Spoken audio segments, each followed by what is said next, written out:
Hello, everyone. I realize I haven't done a video in a while, so I thought I'd just say hi by video. I always just say a few things in these videos, and I was wondering what I could say.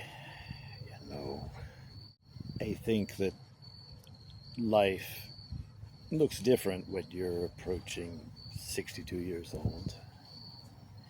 There's this little part of you inside that still feels like it's 25. And that part is looking at the rest of you and saying, "What happened?" you still have these, you still have these aspirations, thoughts of the future, and it's like, well, no, wait a minute, I'm not. If we reflect, it's like I'm in a different place right now in my life. Uh, when I think of the future, well, nothing is guaranteed.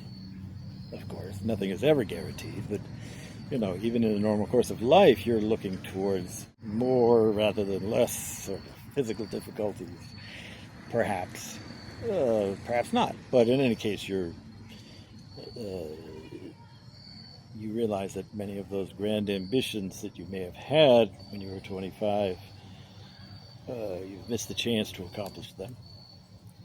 But as I've always found, as I found with having to deal with disability for 20 years almost, where wherever you are, whatever circumstances you're in, there's the love of God who created you, who's creating you, giving you yourself, who's giving you everything you have. And inside of that moment, even if it's restricted, it's not, you're not young and you don't have a million opportunities or possibilities. But within the context of whatever your limitations are, there is the possibility of living with an intensity and a vitality. There's the beauty and the richness and the glory of God that calls out from reality, from life, in a way that you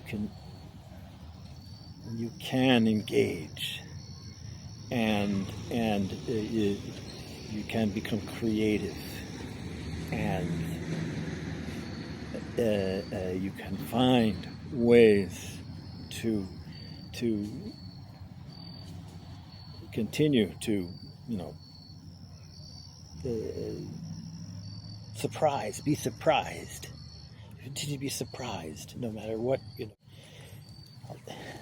You can still be creative, and you can still fulfill the will of God in your life, which is for the moment in which you're living. And even you can get a lot of beautiful things even in this life, in situations of limitation. Now, in suffering, it's harder, because suffering really kind of diverts you from what you think goodness ought to look like. And yet, it's even if it's born in in agony, in humiliation, it has a value. It has a value. I mean, if that's the only option that we have in circumstances, uh, uh, then there's a value to embracing that. There's a value. There's Christ to embrace in that. There's Christ calling out to us to share in His cross, to suffer, to co-suffer with Him, and for the world, for those who are so much in need, of the presence of love. And it's better than a social network. God knows the connections between human beings. In any case, you don't have to worry about it, even if you're in agony and misery. You can offer, and you don't have to feel like it. You can offer. God hears our prayers. He hears the Father who loves us, Jesus who is with us, the Holy Spirit who prays within us, hears the desire, the longing, the stretching out of our souls that is being worked within us. And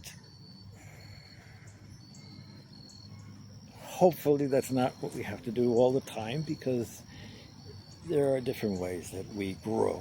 But we are definitely growing. Even in your 60s, 70s, 80s, whatever, we're still growing. This life is our childhood. This life is our childhood for eternity. This is where we learn. We learn to become sons and daughters of God and heirs of the kingdom. Something we scarcely understand. We're always children. So that we learn. We're being taken with Jesus by the hand to walk a road. And He wants us to be with Him forever as His brothers and sisters, in and with the Father and the Holy Spirit. He wants us. He has us by the hand. Even when we don't know where we're going, He has us.